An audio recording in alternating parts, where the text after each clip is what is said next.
Ça va. Bonjour. Nous allons parler aujourd'hui des temps de crise. Alors vous savez, ce qui transpire dans les expressions, dans les proverbes, après la pluie, le beau temps, ou bien voir au-dessus des nuages, qui nous pousse à finalement accepter la situation présente, accepter d'être mal, parce qu'on sait que ce temps où on est mal, ce temps où on se sent très seul, où on est en colère, où on rumine, où on ressasse, on est amer, ce temps où on est inquiet, le temps qui précède un examen, le temps qui... tout ce qui est extrêmement long, ce temps dans lequel on sait qu'on va divorcer, on sait qu'on est en recherche d'emploi et il n'y a rien qui se fait. Dans tout ce temps, alors il y a un moment dans lequel on se sent démuni, dans lequel on ne gère rien, dans lequel on ne conçoit même pas qu'il y ait un bout du tunnel, mais on essaye de surnager parce qu'on a presque tout le temps la tête sous l'eau. On dort mal, on mange trop, on mange mal, on parle mal, on réagit mal, et on se rend bien compte que tout cela est un engrenage duquel on ferait bien de sortir. Mais où sont les sorties? Quels sont les moyens dont on dispose? Cela demande du recul qu'on n'a pas forcément.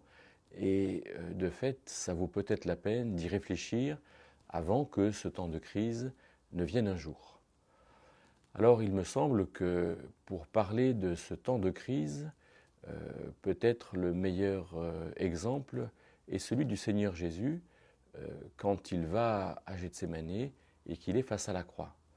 Alors vous me direz, oui mais ça c'est inhumain, c'est Dieu qui l'a quelque part choisi, qui l'a accepté, qui a vécu ce que les hommes lui ont fait vivre, et donc pourquoi est-ce que ça serait un modèle pour nous? Alors il est écrit quand même dans l'épître de Pierre, de la part de Pierre qui est un de ceux qui ont été le plus près du Seigneur, qui l'ont mieux connu. Pierre est aussi quelqu'un qui a beaucoup galéré.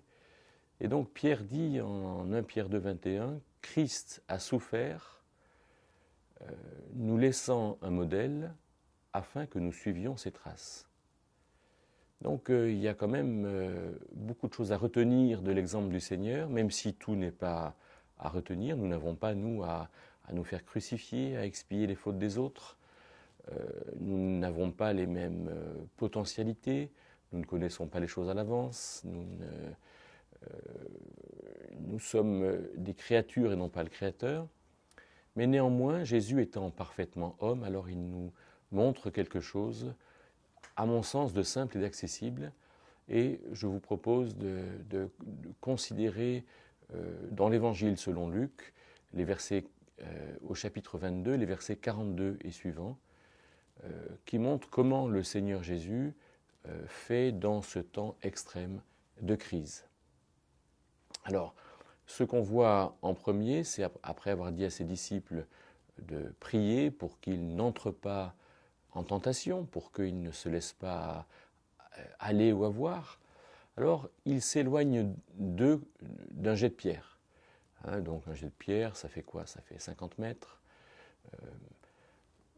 Intéressant d'entendre cela, s'éloigner, rechercher à être seul, rechercher finalement à comprendre, à trouver sa place, à être finalement seul, confronté à la réalité et savoir comment pouvoir discerner ce qu'on a dans la main comme moyen pour faire face à la situation, être seul. On dit souvent qu'il faut commencer par rechercher de l'appui, mais ici au contraire, le Seigneur qui avait les principaux de ses apôtres, Pierre, Jacques et Jean, qui étaient le plus souvent avec lui, alors il s'éloigne. Il s'éloigne. Est-ce qu'on sait s'éloigner, prendre du recul, accepter d'être seul, accepter finalement d'écrire, de faire face à toutes ces souffrances qui constitue notre temps de crise. Puis le Seigneur se met à genoux. Et dans le fait de se mettre à genoux, il y a quelque chose d'encore plus précis sur ce temps de solitude, un temps où on se consacre à la méditation, à la recherche de Dieu, à la recherche de sa face, à finalement travailler à être ce que nous sommes en trouvant notre source en Dieu et non pas dans d'autres circonstances, en nous motivant avec autre chose.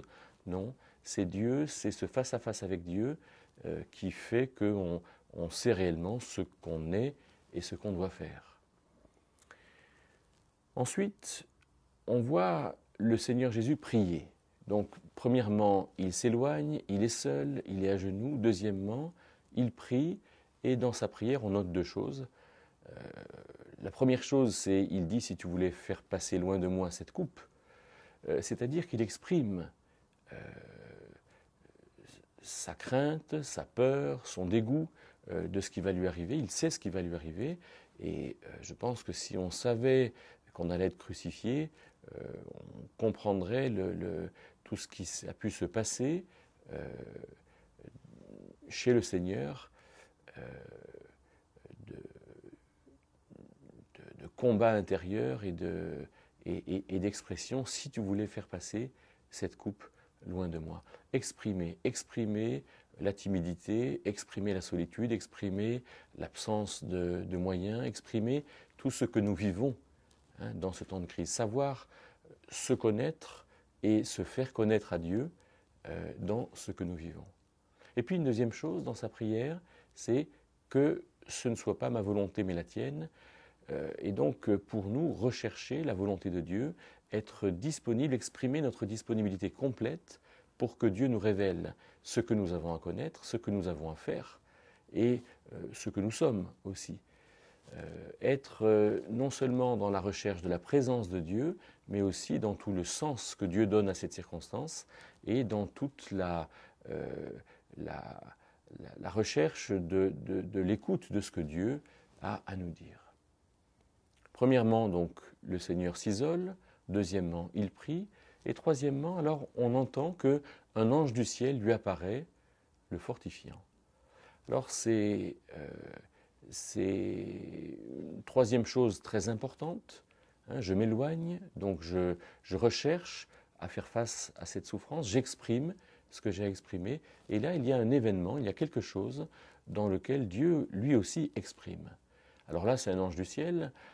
Pour nous, ça peut être un encouragement de quelqu'un dans les circonstances, une conviction du Seigneur ou quelque chose qui est aussi miraculeux, qui peut montrer d'un côté l'œuvre de Dieu qui se fait, ses serviteurs qui interviennent et toute la force que Dieu peut me donner dans ce combat où je suis face à la réalité, face à la souffrance, à la méchanceté, à l'incompréhension. Le Seigneur Jésus était face à sa maman sur la croix, et puis tous ses disciples l'ont abandonné. Alors on entend dans cette troisième chose à la fois qu'il y a toute la puissance de Dieu qui se manifeste, et puis quand sa sueur devient comme des grumeaux de sang, que dans ce combat, quelque chose de sa propre vie s'en va. La sueur devient comme des grumeaux de sang, le sang c'est la vie, et donc il est en train de souffrir tellement que c'est au détriment de sa propre vie, de sa propre âme. Et c'est ce qui peut se passer dans ces temps de crise que nous vivons. Et puis à la fin, il se lève de sa prière et il va vers les autres pour les retrouver. Pour conclure, eh bien, on pourrait dire qu'on a tous des temps de crise. On traverse tous des temps de crise et la tentation de la facilité, c'est de dire oui, mais la crise, c'est la crise politique, c'est la crise nationale, c'est la crise économique, c'est la crise familiale, c'est la crise de l'Église, c'est de la faute des autres. Alors que ce soit quand les problèmes viennent des autres ou viennent des circonstances, alors ce n'est jamais dans les autres qu'est vraiment le problème, mais chez nous, parce que nous ne nous mettons pas assez en situation de savoir, dans ces temps de crise, ce que nous avons à être et à faire. Retenons donc ces 3 points. Se retirer, être seul, premièrement. Deuxièmement, prier. Et troisièmement, réaliser dans notre expérience la présence de Dieu.